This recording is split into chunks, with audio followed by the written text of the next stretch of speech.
Gracias, profe.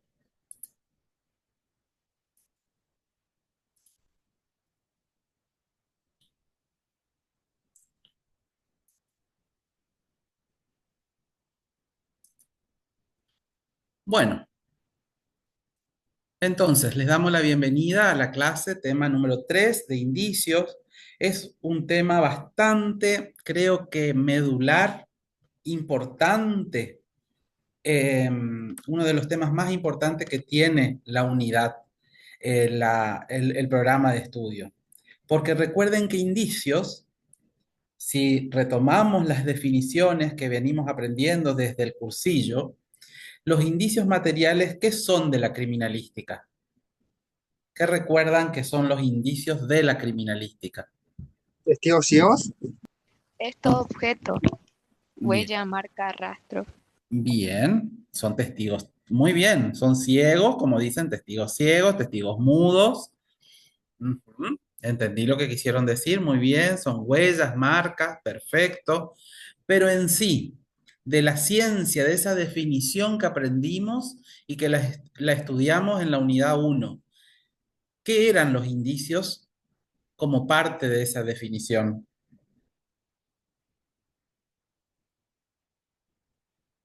¿La criminalística es una ciencia para ustedes? Objeto de estudio. Bien, Ámbar, perfecto. Ámbar habló, perfecto.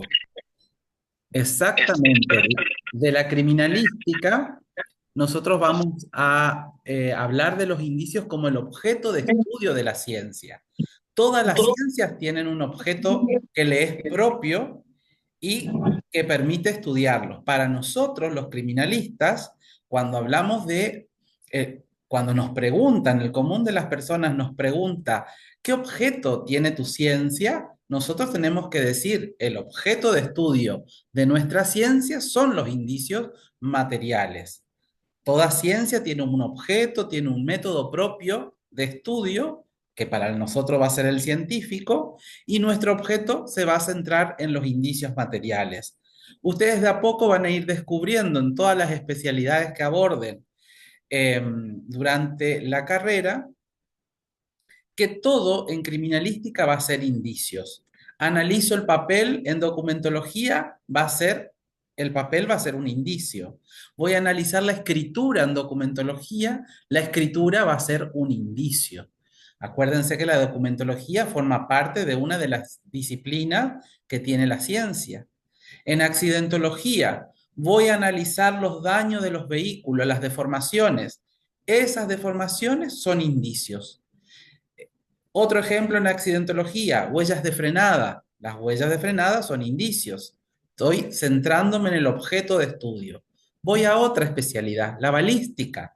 En balística tengo que analizar el arma de fuego, la bala, la vaina, el proyectil, el orificio. Todos son indicios. Fíjense cómo siempre estamos hablando de indicio como objeto de estudio de nuestra ciencia. ¿Y será lo mismo hablar de indicios, de evidencia y de prueba? ¿Qué creen ustedes? No, No. ¿No? Pero vieron que el común de las personas o incluso los periodistas, cuando están narrando un hecho delictivo, un hecho de sangre, siempre confunden y dicen, hay pruebas suficientes, hay evidencia suficiente. Algunos que otros mencionan la palabra indicio, pero no encuentran ese límite que hay entre una y otra definición. ¿Ustedes dónde creen cómo podrían explicar, cualquiera, el que quiera participar, cómo podrían explicar esa diferencia que hay entre uno y otro término? Porque el indicio tiene que pasar por distintos pasos, por así decirlo, para llegar a ser prueba. Ajá. A ver, y otra persona que me hable de la evidencia, y la porque, evidencia es todo el elemento que permite establecer, digamos, una relación encontrado en el lugar. perfecto, Y la prueba ya es algo que se emplea con el fin de demostrar la verdad de que perfecto, eso es cierto. perfecto. Van tomados de la mano, ¿sí? Las tres definiciones van tomadas de la mano, pero no podemos decir que son iguales. tal cual así como ustedes mencionaron al principio. Los indicios van a ser esas señales, rastros, marcas que encontramos en el lugar del hecho. ¿Sí? Ya vamos a ir viendo después definiciones de distintos autores. Pero recién, como comentaba Milena, como comentaba Ámbar, creo que son sus compañeras, esa marca, ese rastro, se va a transformar en evidencia cuando podamos lograr una vinculación con la escena del crimen. Si no existe esa vinculación, no puedo llamar evidencia a ese elemento suelto, porque primero es un elemento suelto que encontré en la escena del hecho. Cuando encuentro su vinculación, recién voy a poder llamarlo evidencia. Sumado a que después, cuando logré establecer esa vinculación, pueda presentarlo al tribunal, al juzgador, al juez, quien realmente le va a dar ese rango de prueba para comprobar y determinar esa verdad que se viene buscando. Entonces, cuando hablamos de indicios, vamos a definir como lo plasma el diccionario, proviene del latín, etimológicamente es una palabra que proviene del latín, indicium, seña, muestra, indicación, aquello que es signo aparente o probable de otra cosa. Por eso hablábamos recién sobre esos elementos sueltos. Hoy un compañero de ustedes decían, son los testigos mudos que no mienten. Claro, es un axioma, un principio que lo expresó uno de los precursores de la criminalística, que es Edmond Locard, ¿sí? Los indicios son testigos mudos que no mienten. Pero ¿de qué va a depender que no mientan esos testigos mudos? Indudablemente de la expertise, del razonamiento, de la diligencia que tenga el perito, ustedes que se están formando como peritos, para poder interpretar esos indicios, esos testigos mudos y poder aportar a una causa judicial en pos de establecer la verdad real de los hechos. Cuando hablamos de signo aparente, probable de otra cosa, ahí abajo de la presentación ustedes tienen, por ejemplo, el humo es un indicio de que algo se quema. Y sí, es cierto, vemos humo, algo se debe estar quemando. Cuando estamos enojados, el profesor entra enojado a la clase, siempre está con el ceño fruncido, algo está pasando. Siempre hay un indicador, alguna característica que voy a poder interpretar, pero en principio como hecho aislado. Después tendré que ver cómo lo voy a vincular. Guzmán dice que, lo van a ver a Carlos Guzmán en un librito del año 2010, que dice que el indicio es todo objeto, instrumento, huella, marca, rastro, señal o vestigio que se usa o produce en la comisión de un hecho, sin importar cuán pequeño sea. Eso dice Guzmán. Muy parecido a lo que mencionaban ustedes hace un rato. Todo objeto, instrumento, huella, marca, rastro, todo ese elemento que encuentro en la escena va a ser indicio para nosotros. ¿Mm? Después tenemos una definición ampliada que siempre compartimos con ustedes, como todo elemento perceptible, material o no, que resulta implicado en la escena de un crimen y que permite imaginar la existencia de una circunstancia determinada vinculada al suceso que se está investigando. Para que lo tengan en cuenta, otra definición más con propósito o con fin operativo. Sin embargo, la evidencia, que ya es el segundo nivel conceptual que estamos transitando, es todo aquel elemento que permite establecer de manera clara su relación con otro encontrado en la escena del crimen. ¿Sí? La evidencia es un indicio ya recogido que demuestra una relación directa con otro elemento de la escena.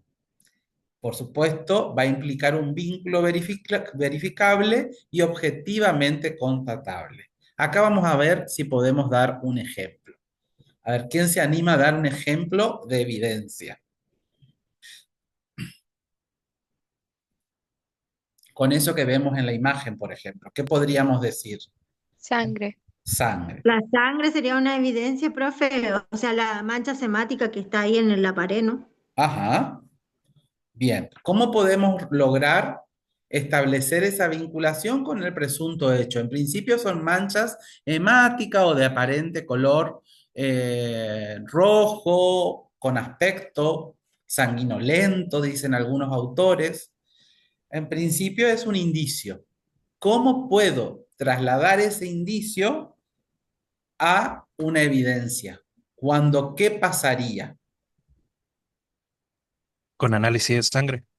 Bien, con análisis de sangre, análisis químico, voy a determinar efectivamente qué puedo hacer incluso en el lugar del hecho, ya lo van a ver después en criminalística, en formación 2 cuando den indicios biológicos, sangre, semen, pelo, van a estudiar los diferentes ensayos químicos que se realizan, pero en el lugar del hecho puedo hacer un examen de orientación, se llama, para verificar si es sangre o no. Determinamos que es sangre, perfecto. Ahora, ¿cómo esa sangre puedo vincular con el escenario que imagino? ¿Cómo puedo decir si es una evidencia? ¿O cómo se transforma ese indicio en evidencia? Piensen en un lugar del hecho donde se produjo algo y está esa sangre. Ahora, ¿cómo puedo vincularla? ¿Qué Por tiene que haber? algún elemento que haya. Ajá. La víctima o el victimario del que en el lugar del hecho haya estado, ¿no? Bien, bien, perfecto. De esa manera podemos lograr la vinculación, ¿no? Puede ser sangre de la víctima, puede ser sangre del victimario, pueden haber huellas, rastros digitales visibles, porque tal vez alguna mano se prendió por esa pared donde está ahí la doctora o el perito o la perito levantando ese rastro y queden manchas visibles digitales. Entonces ahí puedo ver, lograr o tratar de vincular con las personas que estuvieron en ese escenario, en esa escena. Recién allí entonces, cuando hablemos encontremos esa vinculación, vamos a estar en presencia de una evidencia. Y el tercer nivel era la prueba. Todo elemento, argumento empleado con el fin de demostrar la verdad o falsedad de un hecho ante la justicia. ¿Sí? Las pruebas son instrumentos procesales, ya estamos a nivel jurídico, que permiten alcanzar el nivel de convicción judicial. Los jueces pasan por distintos estadios en su cabeza, no es fácil la función que tienen ellos, pasan por distintos estadios en su mente y ellos tienen que convencerse de lo que se está presentando, se está investigando. Por eso habla de la convicción judicial. Los jueces pueden rechazar o aceptar esa hipótesis que se está planteando. ¿Mm? Por ejemplo, para no hablar siempre de sangre, volvemos a la documentología. Cuando hay que analizar una firma en un cheque o en un pagaré o en un documento que la persona dice no es mi firma. ¿Sí? Esa firma, por el solo hecho de ser una escritura, para nosotros va a ser un indicio. Voy a tener que analizar con muchas otras firmas de la persona y tratar de encontrar la vinculación. Cuando encuentre la vinculación será una evidencia y cuando el perito arme su pericia y trate de convencer al juez de que con su escritura técnica y científica, que es la que hace el perito, que le va a explicar al juez que esta firma con estas firmas comparadas realmente pertenecen a la mano ejecutora de tal persona. Ahí ese elemento probatorio que va a ser la pericia, ese medio de prueba. Ustedes vieron los distintos medios de prueba, ¿se acuerdan? Las ordalías, la confesión, el testimonio y la prueba. Bueno, son todos medios de prueba. La pericia documentológica en este caso va a ser otro medio probatorio que va a tener el juez para alivianar o hacer más fácil el estudio de ese caso que se está investigando. Un medio de prueba más, porque el juez va a tener sobre su escritorio un montón de otros medios de prueba eh, que les va a permitir a él redactar una sentencia justa, ajustada a derecho, con el propósito siempre de establecer la verdad real de los hechos. ¿Mm? La finalidad que tiene el estudio, ¿venimos bien hasta ahí? Sí, profe. Bueno, la finalidad que van a tener estos estudios, el estudio de los indicios, vamos a centrarnos en tres variables bien definidas. Por un lado, la identificación de los autores. Si queremos pensarlos como tres finalidades para que sea más fácil estudiar, quédense con tres finalidades. Entonces, identificar a los autores, demostrar la existencia del hecho y reconstruir el mecanismo o la dinámica de ese evento. Reconstruir el modo. Entonces, tres finalidades bien precisas que tiene el estudio de los indicios. Los indicios me van, una vez que yo entre a profundizar el estudio de los mismos, me va a permitir identificar a los autores, ¿sí? La identidad de él o los responsables que cometieron el hecho. También esos indicios me van a poder demostrar que el hecho existió, ¿sí? Que el hecho realmente existió. Y por otro lado, que también es otro medio de prueba muy importante, reconstruir el mecanismo, el modo, la secuencia de cómo se desarrolló ese hecho delictivo. Bien, los principios de intercambio, esto vamos a pasar porque ustedes ya lo vieron, los principios, igual les va a quedar la presentación para repasar el principio de intercambio, cómo se transfieren los indicios, esto ustedes ya lo vieron. Vamos a centrarnos en la clase de hoy en indicios y la clasificación de esos indicios. Mucho ya vinimos viendo durante esta corta cursada de formación criminalística 1. Lo único que vamos a ir incorporando son terminologías técnicas. Ya no podemos hablar con términos vulgares. De a poquito, ya lo hicimos al principio, pero de a poco vamos a tener que ir incorporando la terminología técnica, que por supuesto a lo largo de la carrera ustedes van a ir como que cada vez apropiándose más. Cuando hablo de apropiarse de vocabulario técnico, me refiero a a esas palabras que solamente los criminalistas vamos a saber de qué hablamos. Así como le pasan a los médicos, que los médicos cuando te dan un diagnóstico hablan en difícil y no entendemos nada nosotros. Bueno, ¿por qué no entendemos nada? Porque esa terminología es propia de esa disciplina médica. A nosotros nos va a pasar lo mismo. Vamos a tener que aprender, acuérdense que recién están arrancando, ustedes están en un primer año de la universidad, pero es importante que vayan incorporando la terminología técnica. Por esto que les mencioné al principio eh, sobre los términos que tenemos que sí o sí ir aprendiendo. Secaldi, por ejemplo, acá vamos a ver dos autores en la clasificación de indicios, vamos a ver a Secaldi y a Moreno González. Secaldi habla o clasifica los indicios en determinables e indeterminables, o también por ahí leí no determinables. Los determinables son indicios cuya naturaleza, origen o pertenencia puede ser identificada con precisión mediante análisis técnico forense. Puedo determinar entonces el indicio a través de un análisis técnico forense.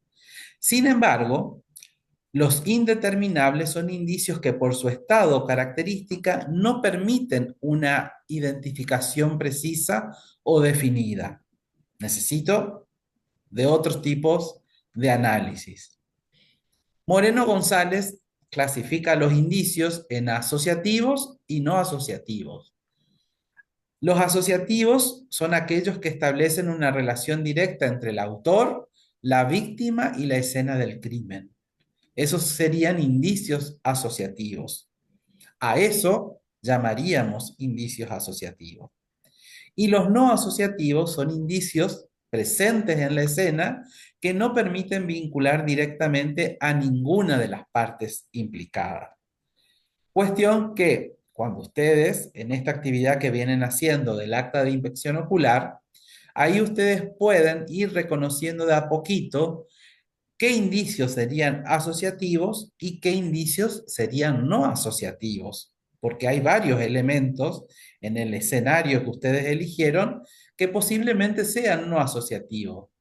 No queremos que ustedes escriban la clasificación, pero sí que empiecen a reconocer cuáles de esos indicios serían asociativos y cuáles serían no asociativos y por qué.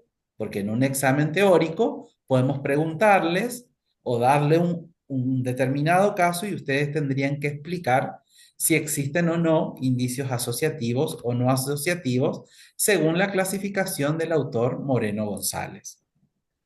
¿Sí? También hay otra clasificación que divide a los indicios según el material, estado y soporte. Según el material, ese indicio puede ser orgánico o inorgánico. Según su estado, puede ser líquido, sólido o gaseoso. Y según el soporte, puede ser absorbente, no absorbente, trasladable o no transportable. Acá tenemos un esquema práctico de la clasificación. Podemos decir entonces, repetimos, según su material, puede ser orgánico, biológico, inorgánico, no biológico. Vamos a dar un ejemplo, el ejemplo de la sangre que recién veíamos. Si tengo que clasificar a la sangre según su material, ¿qué sería? Biológico, profe, biológico. Bien. Y según su estado, líquido, sólido o gaseoso. Líquido, Bien. líquido. Y ahí entre paréntesis hacemos la salvedad que también puede estar en estado sólido. También podemos llegar a la escena del hecho y encontrar ese líquido de aparente color rojo en estado sólido, ¿sí? Entonces no nos olvidemos que también podemos encontrarlo en estado sólido. ¿Y por qué tenemos que aprender esto? Y tenemos que aprender esto porque según clasifiquemos al indicio, vamos a tener que optar por una u otra técnica de recolección del indicio, ¿sí? Por eso es importante clasificarlo. No voy a recolectar de la misma manera una sangre líquida o un aparente líquido sanguinolento que una mancha seca, color oscura, que podría ser o no sangre, no la voy a levantar de la misma manera si está líquida o que está sólida. Tampoco la voy a levantar de la misma manera si está en un vidrio o en un espejo o en un cerámico que si la sangre se encuentre en un soporte del tipo absorbente como una cortina, la ropa. Entonces, por eso tengo que aprender la clasificación de los indicios. Primero, reconocerlos, saber qué tipo de material es, después en qué estado se encuentra y sobre qué soporte, porque va a ser responsabilidad exclusiva del perito tomar las decisiones para su correcto levantamiento y posterior embalaje. ¿Mm? Primero reconocemos, fijamos, fíjense que venimos todo en cadena aprendiendo. Todo lo que ustedes vienen aprendiendo desde la unidad 1 luego la unidad 2 y ahora estamos en la unidad 3. Son eslabones de una gran cadena que se empiezan a unir. Eh, Aprendimos sobre los indicios y ahora estamos clasificando. ¿Para qué? Para tomar las decisiones correctas para el final de ese proceso de investigación que el profesor Dante y el profesor Streuli lo explicaron muy bien, que tiene que ver con la recolección y el embalaje de esos indicios que encontramos en la escena. Recuerden ustedes que primero fijábamos, observábamos, sacábamos fotos. Primero que nada hicieron el perímetro, después observaron, después fijaron. Ahora viene el momento de reconocer a los indicios, de clasificarlos. ¿Para qué? Para ya acercarnos a la etapa final de esta historia que tiene que ver con el levantamiento, la recolección y el embalaje de los indicios que encontramos. Todo esto que estamos viendo es materia de evaluación, así tal cual estamos conversando, se toman los exámenes orales, entonces ustedes tienen que estar seguros de que cuando se les da un caso o un determinado indicio, por ejemplo, hablemos de un cuchillo. Cuchillo como indicio. Ahora, la pregunta que va a venir, que seguramente le va a hacer la profesora Meli, va a ser, describa el indicio y clasifique según su estado, material y soporte. Entonces, ustedes tienen que explicar según su material, tal cosa, según su estado, según el soporte. ¿Está? También van a encontrar dentro de la bibliografía otras clasificaciones. Por ejemplo, indicios según el momento en que se produce. Según el momento de producción vamos a tener dos clasificaciones, concomitantes y consecuentes. ¿Qué son concomitantes y qué son indicios consecuentes? Concomitantes son producidos al mismo tiempo que el hecho delictivo. Reflejan directamente la dinámica del suceso en el momento exacto en que ocurre. Esos son los concomitantes.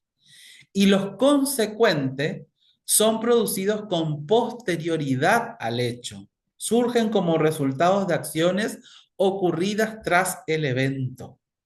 Fíjense lo importante para el perito criminalística reconocer si un indicio material es concomitante o si un indicio material es consecuente. Vamos a un ejemplo en el accidente de tránsito. Los peritos accidentólogos, cuando llegamos al lugar del hecho, vamos a ver, primero queremos determinar dónde estuvieron los vehículos al momento en que se produjo la colisión.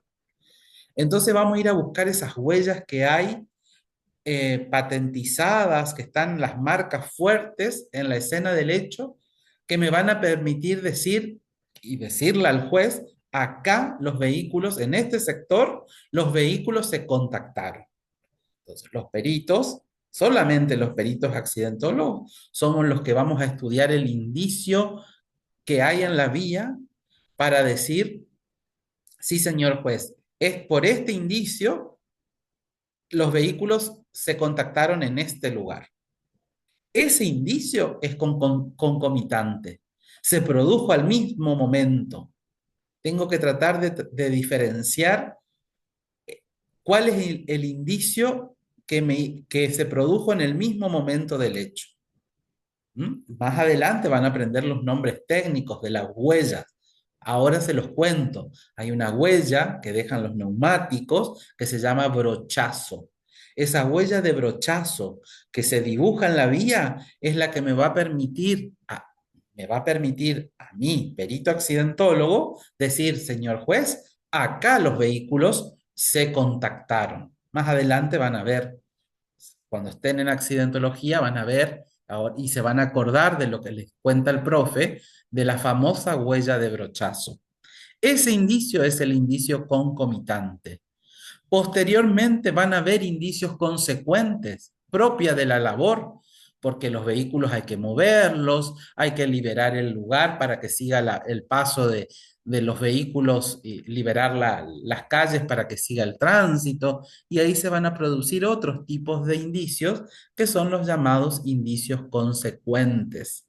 Y ahí es donde ustedes tienen que prestar atención para diferenciar cuándo es uno y cuándo es otro. También tenemos indicios identificadores.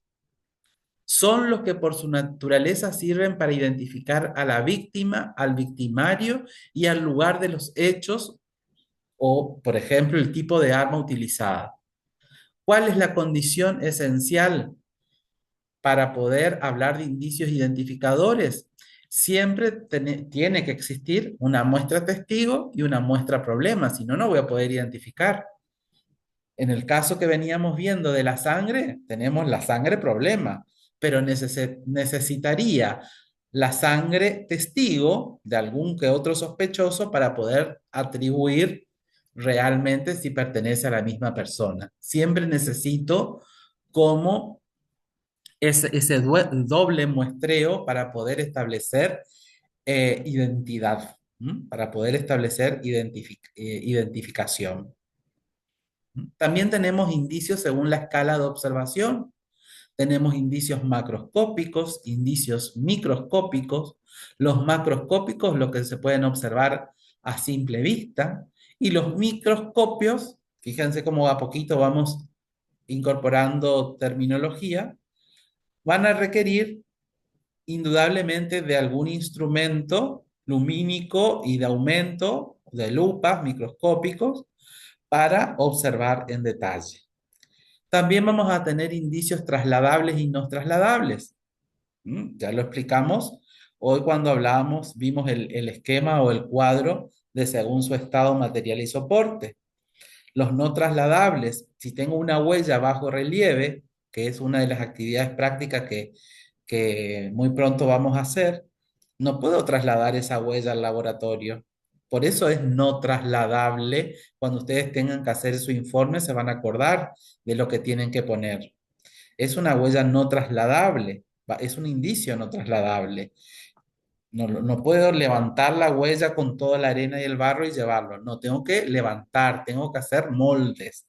Pero sin embargo, en la escena también voy a tener indicios trasladables, como fue el caso de la sangre. Esa sangre que vimos recién en la foto, la puedo trasladar, la tengo que levantar, la tengo que levantar y la tengo que trasladar al laboratorio. Entonces, un indicio trasladable. Esa es la diferencia entre no trasladable e indicio trasladable. ¿Mm? También tenemos indicios reconstructores, ¿sí? Son los que por su naturaleza, forma, característica y estructura, localización y dimensiones permiten reconstruir la dinámica de un hecho delictivo. ¿Mm?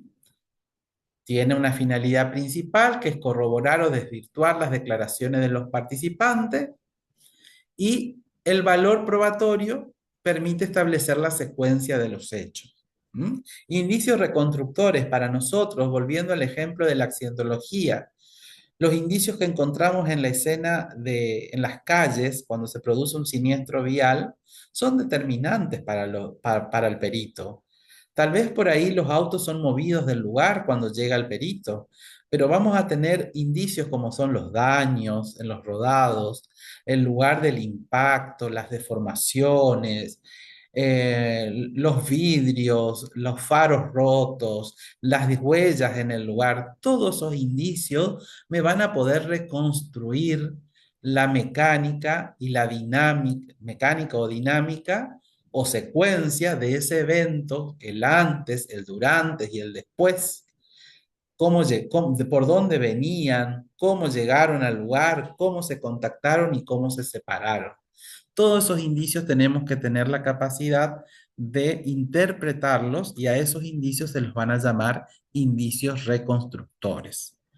Bueno, método de búsqueda, esto ya lo vieron, lugares abiertos, cerrados, esto lo vieron con el profe Dante y el profe Streuli.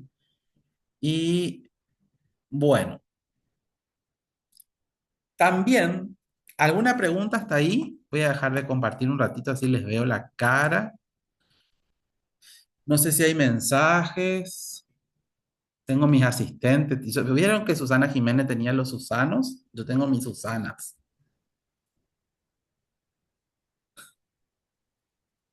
Profe, acá hay una pregunta A de ver, cuándo se habilita la unidad en el aula virtual.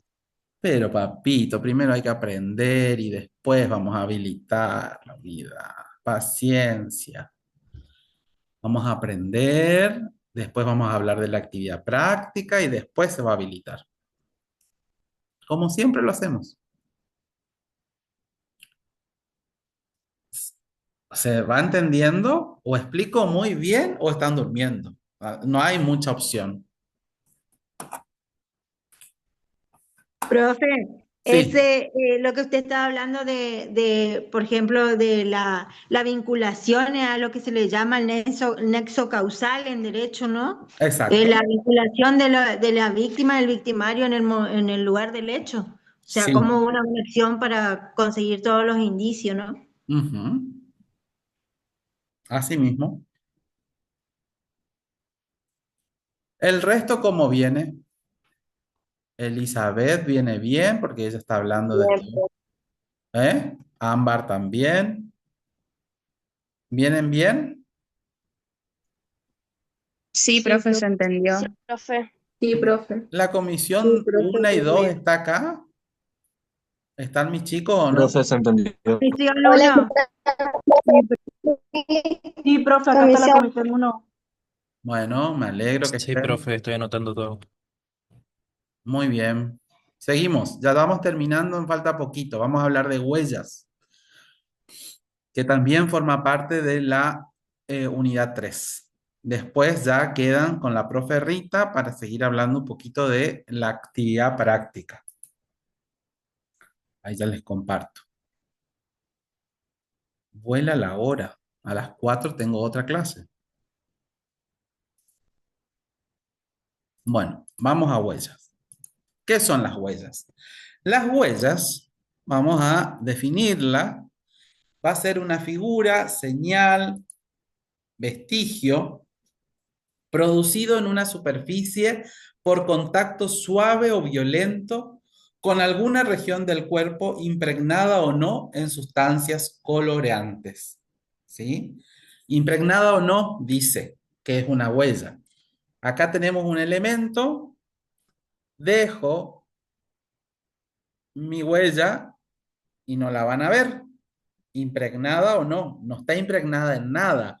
Es una huella que no la van a ver, solamente la van a poder ver si aplican algún mecanismo físico o químico para poder revelarla, para poder hacerla visible.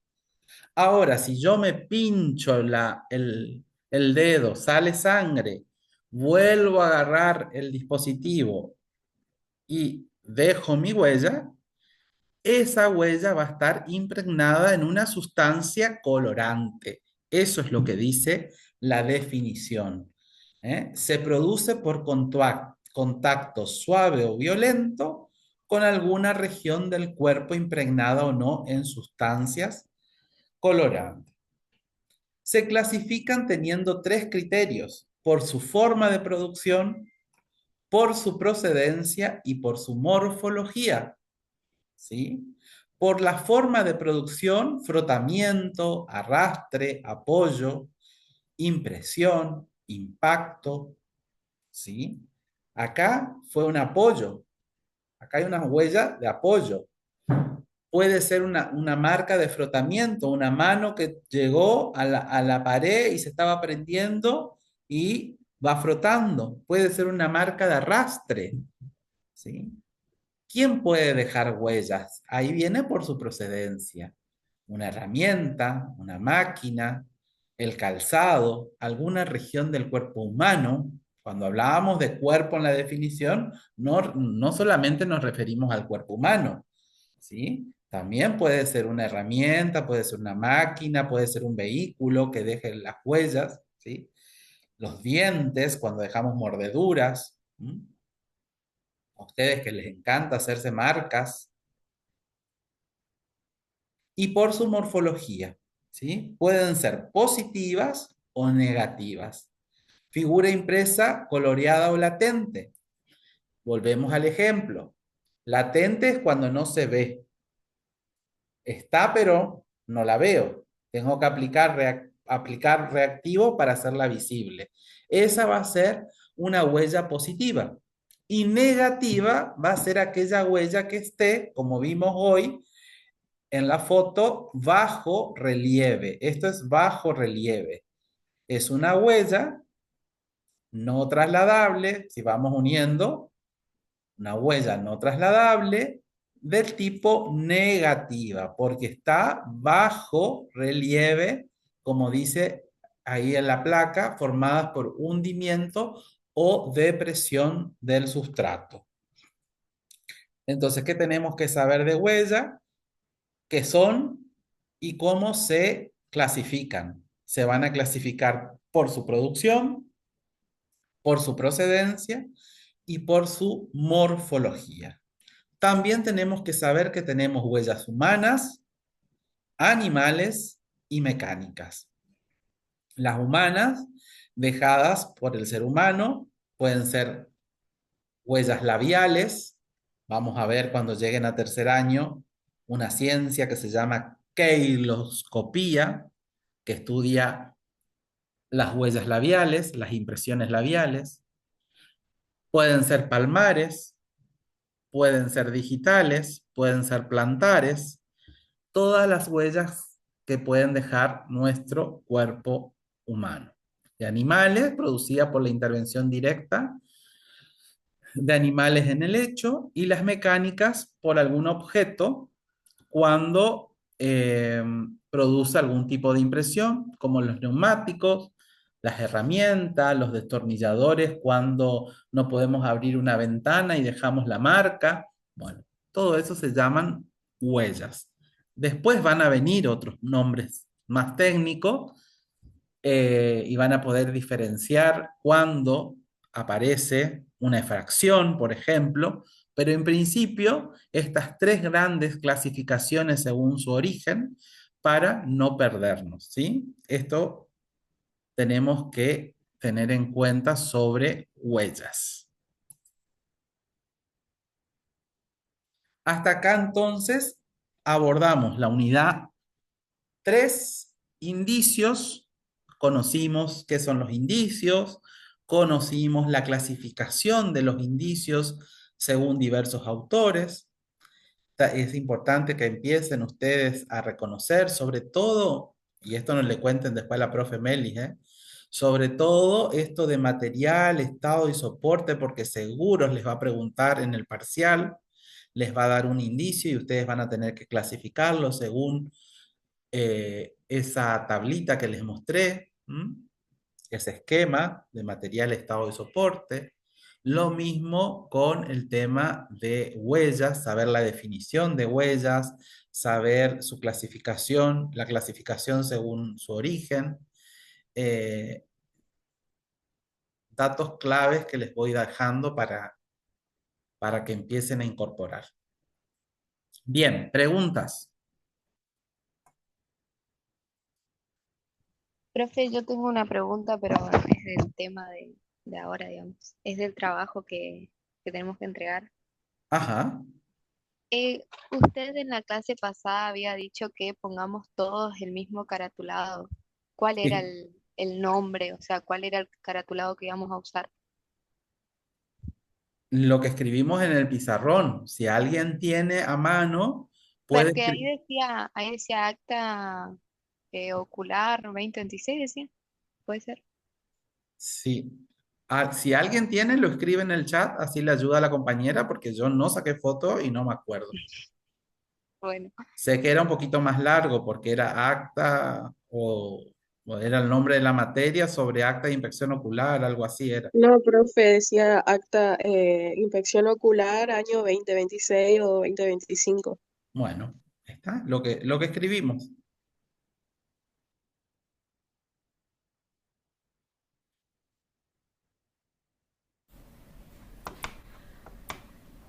Examen. Dami Lim ya personalizó su imagen conforme a el tránsito por formación 1 y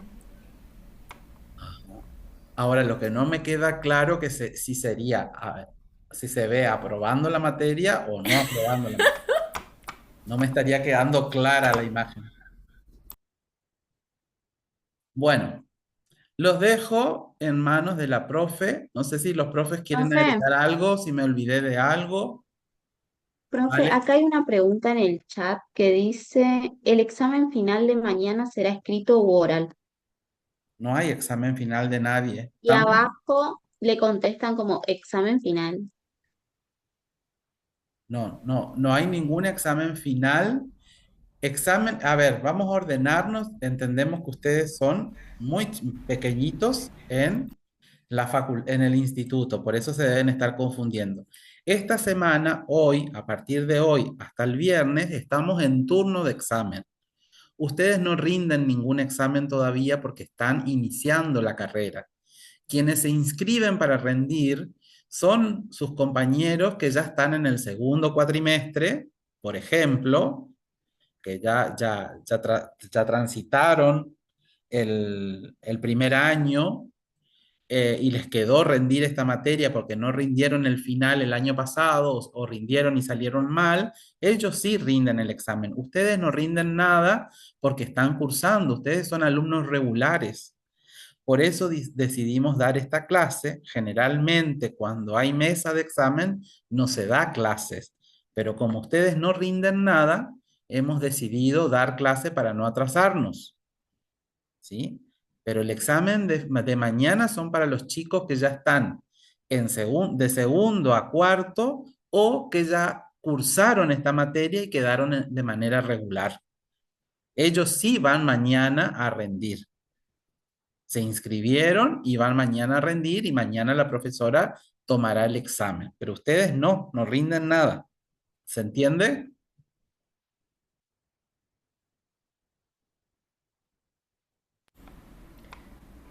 ¿Sí o no? ¿Sí, Máximo?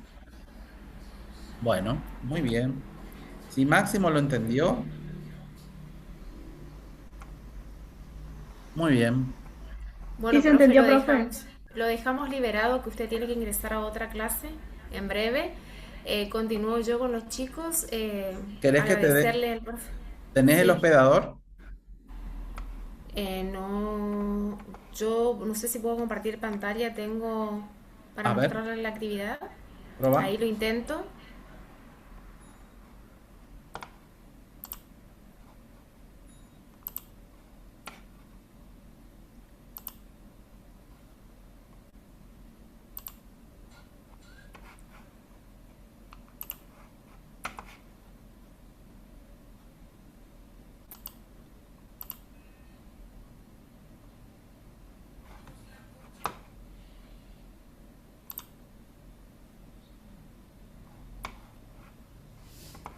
Igual, Rita, te voy a pasar el hospedador que vos lo podés reclamar desde ahí abajo del chat Sí, para que esto siga grabándose, porque yo estoy unos 15 minutos más y después me voy.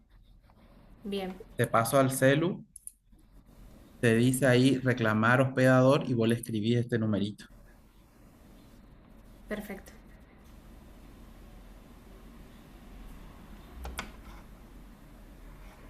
Bueno, creo que todos están viendo mi pantalla. Sí se ve. Perfecto. Bueno, esta es la actividad que tenemos que presentar y que ya la vamos a habilitar en breve, sino que queríamos adelantarnos y que ustedes vean, digamos, cuál es la próxima actividad, y cuáles son las fechas y qué es lo que cuál es la producción que se les va a requerir en este caso. Recién el profe estuvo desarrollando una unidad muy importante y que deviene, digamos, progresiva y sistemáticamente conforme a los contenidos que venimos desarrollando. Y en una primera instancia, nosotros cuando hicimos la presentación dijimos que era muy importante que ustedes eh, puedan hacer una congruencia, digamos, de esos contenidos sin perder cada uno de los temas que se van desarrollando, porque si me perdí en algún tema no sé cómo viene lo que sigue y todo tiene relación y vinculación con el próximo tema. Es así que la parte de indicios la vamos a entender perfecto si entendimos todo lo que es los principios de la criminalística. Fíjense que tiene estrecha relación con eso. Entendimos lo que es la criminalística y después fuimos viendo todo lo que es los pasos de la investigación criminal, o la investigación del hecho con los profes Dante y Sebastián. Nos explicaron el paso a paso, ¿no es cierto?, de cómo trabajar ya en la escena de un hecho delictuoso. Y acá ya el profe, el profe Ibáñez lo que nos viene a explicar es qué son los indicios y qué importancia tienen, ¿no es cierto?, dentro de lo que es la criminalística y en el lugar del hecho. Y que ese indicio va a ir transformándose después en si encontramos, ¿no es cierto?, algún tipo de relación con ese hecho delictuoso, se va a transformar ya en lo que es una prueba, y después de prueba, ya cuando tenga una introducción en el proceso judicial, ya va a ser una evidencia. Nosotros lo que pretendemos con esta actividad es que ustedes puedan hacer un análisis y puedan lograr asimilar y establecer relaciones de asociación con todos esos contenidos, elaborando un solo bosquejo que pueda integrar unidad 1, 2 y 3. ¿Y eso para qué? Les voy a explicar a continuación. Van a tener que aplicar una técnica de estudio. Les voy a mostrar algunas de las plataformas que pueden utilizar. Es sumamente sencillo porque acá nos podemos valer de las herramientas de IA, ¿sí?, o de las LLMS, como les dicen, los grandes modelos de lenguaje, a través del cual yo le doy una instrucción y una vez que le pido lo que necesito, automáticamente se arma el diagrama que necesito presentar. ¿Por qué la integración de contenidos de la unidad 1, 2 y 3? Porque eso les va a servir de insumo para que puedan realizar su primer examen parcial, que es el día 6 de mayo. Si ustedes tienen esto bosquejado en un mapa mental, que ya les voy a explicar a continuación de qué se trata, ustedes van a poder dar cuenta y van a poder realizar una autoevaluación entendiendo de cómo pudieron asociar eje 1, eje 2 y eje 3. Acá en el trabajo práctico dice: en el grupo de trabajo les proponemos emprender la siguiente actividad: elaboración del material de estudio, en el que deberá contener los temas de la unidad, integración de los saberes de los temas 1, 2 y 3 mediante la construcción de un mapa mental. Eso dice el punto 2. ¿Cómo vamos a iniciar la confección del mismo? Vamos a realizar una lectura detenida de cómo hacer un mapa mental, recuperar los contenidos dados en la unidad 1 y 2, que para eso tenemos también producciones realizadas, así que no va a ser difícil recurrir a las mismas. Hicimos un informe de lectura y en la actividad anterior también empezamos a armar un acta de inspección ocular, que es uno de los pasos muy importantes de lo que es la investigación en el lugar del hecho. En el punto C dice integrar los contenidos dados hasta el momento, es decir, unidad 1, 2 y 3 en un mapa mental. Para ello deberán resaltar aquellas ideas principales que consideren más relevantes y significativas trabajadas en las unidades anteriores. Para eso vale mencionar también que ustedes en el aula virtual tienen un soporte teórico, es decir, una bibliografía que explica perfectamente lo que es un resumen y una síntesis. Y es lo que tenemos que aprender a hacer, porque en esta instancia queremos una síntesis muy resumido, digamos. No es un resumen porque no vamos a achicar los conceptos, sino que vamos a sacar las ideas centrales y de ahí poder sacar algún que otro subtítulo, digamos, que deviene de la misma, y poder armar este mapa mental. Por eso es muy importante que aprendan a hacer resúmenes y síntesis, pero hay una diferencia conceptual entre una cosa y la otra. El resumen tiene que ver con aminorar, digamos, la cantidad de texto que pueda tener sin cambiar las palabras, manteniendo los conceptos tal cual están. En cambio, en la síntesis puedo utilizar una paráfrasis, es decir, que puedo darle una interpretación particular y poder describir lo que entiendo con mis palabras, ¿sí?, sin dejar obviamente de darle el sentido de lo que me está queriendo, el sentido verdadero de lo que me está queriendo decir el autor o ese texto. ¿Se entiende más o menos? A modo de ejemplo, algunos de los interrogantes que se pueden plantear. Sí, escucho. Natalia, ¿me hablaste?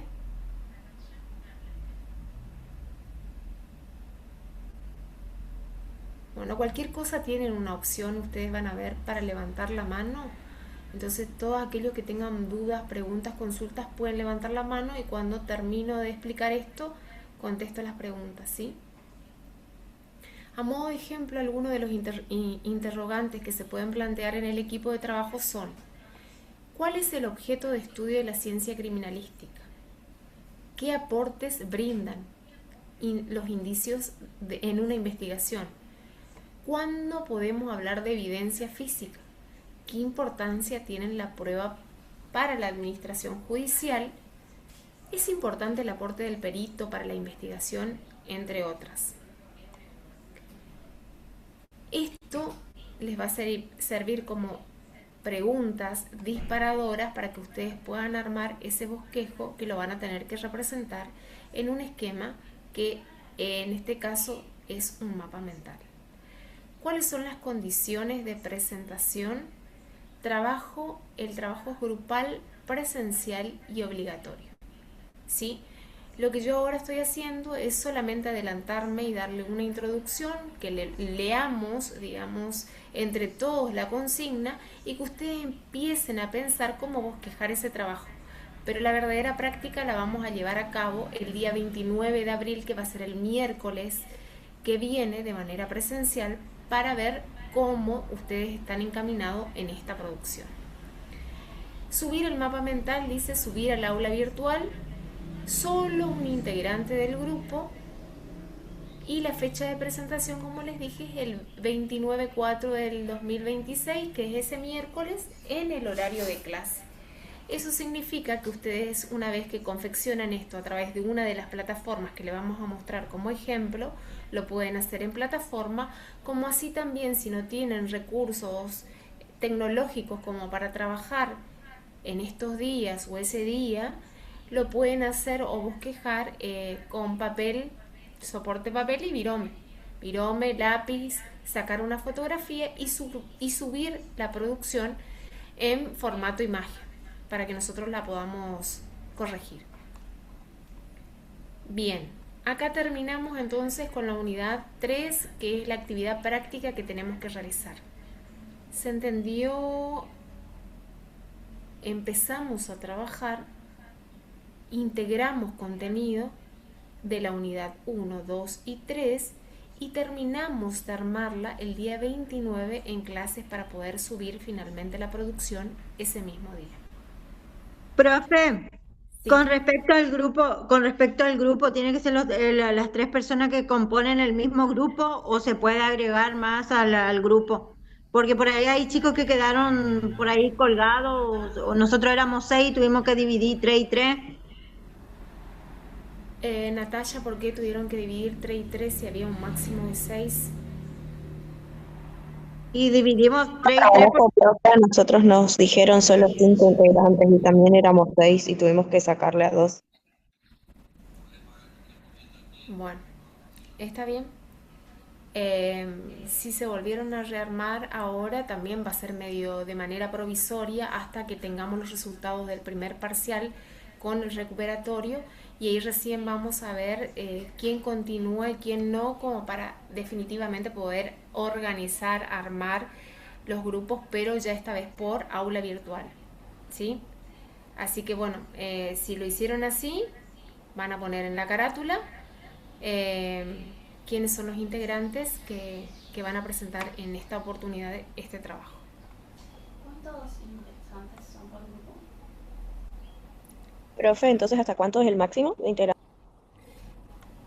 Y yo estuve presente en la actividad, en la presentación de la materia, y la profesora dijo 6 máximo y mínimo 3, entendí yo, y algunos dijeron, bueno, si son 5, quédense con 5, o sea, no hace falta que sumen uno más, pero si le decimos 6 van a poner 7, entonces siempre decimos 6 y ese es el máximo. Eso yo entendí la primera clase, y en este momento no está ella, pero Profe, si hablaron con ella y le dijo 5, está bien, de igual manera. Y si se dividieron y ya están trabajando, háganlo como lo vienen haciendo, digamos. Lo único que Perdón, Rita. perdón, perdón, Buenas profe Mirta, tardes. buenas tardes. Sí, es hasta 5 integrantes, no más, y mínimo de 3. Perfecto, perfecto. ¿Vale la aclaración? Y otra cosa que tenemos que también aclarar es que no valen que se mezclen los integrantes de comisiones diferentes, porque tuvimos bastante embolleré, dice el correntino, con las presentaciones del último trabajo, donde hubo un mix de gente de diferentes comisiones. Si son de comisión 1, hacemos con comisión 1, con comisión 2, con comisión 2 y así sucesivamente, salvo que ustedes hayan presentado una nota formal de cambio de comisión y eso se haya efectuado, digamos, con las autorizaciones correspondientes. ¿Estamos? Mirta, ¿algo más para decir, aclarar en esa parte? No, profe, solamente eso. Perfecto. Ibarrola está levantando la mano desde hace un tiempo. Ay, gracias. A ver, profe, consulto, que me están dando ya todo un despelote acá en el chat y esto. Realmente, ¿cómo hay que hacer esto para la unidad 3 que apenas puedo ver el compartir pantalla? ¿Tiene que estar relacionado con el tema 2 o es diferente? ¿Cómo es tu nombre? Estoy hablando con... Ibarrola, Joaquín. Con Joaquín. Joaquín, escucha, acá está la Hable más actividad fuerte y... que la escucho muy bajo, profe. Espera a ver si... Tiene una voz muy suave. Puede ser. ¿Ahí me escuchas mejor? Sí.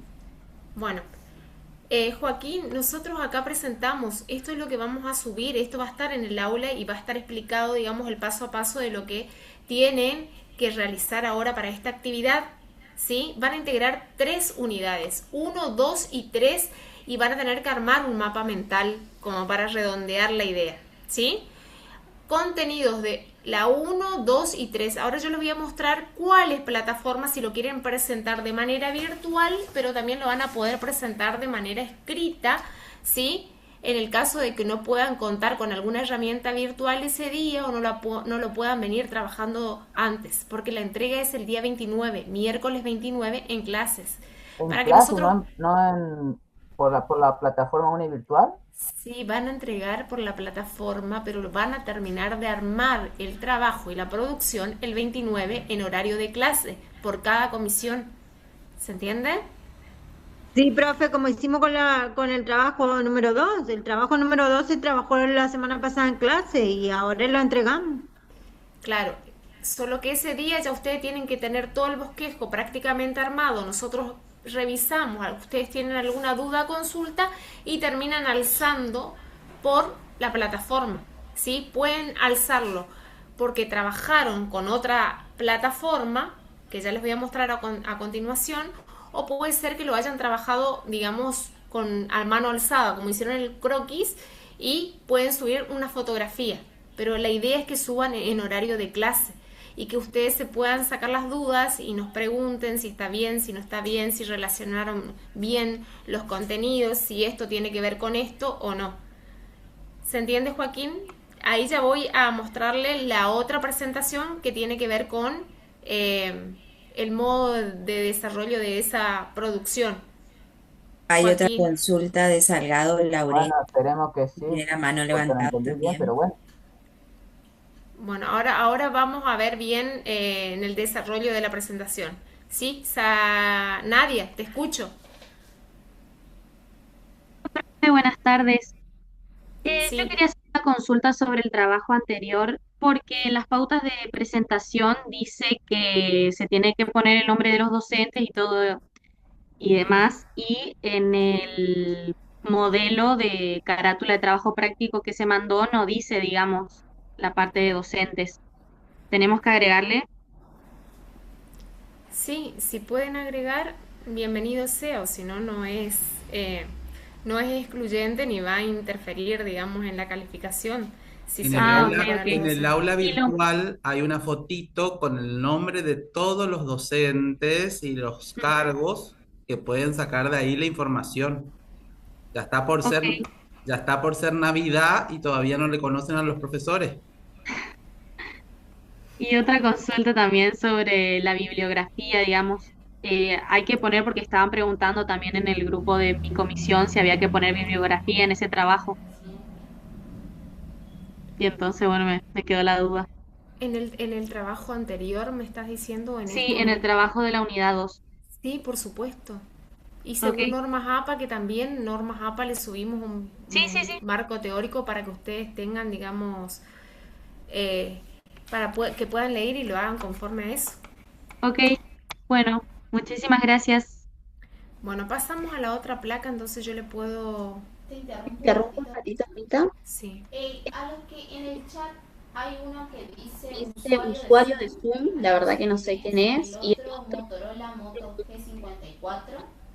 En ese caso, chicos, tienen que tener en cuenta que Profe, disculpa, se escucha todo cortado. Malena, no se te escucha, disculpa. No sé si están juntas las dos, profe, o cómo, porque se escucha todo. ¿me escuchan ahí? Rita, ¿podrías deshabilitar tu micrófono? Sí, estoy en eso.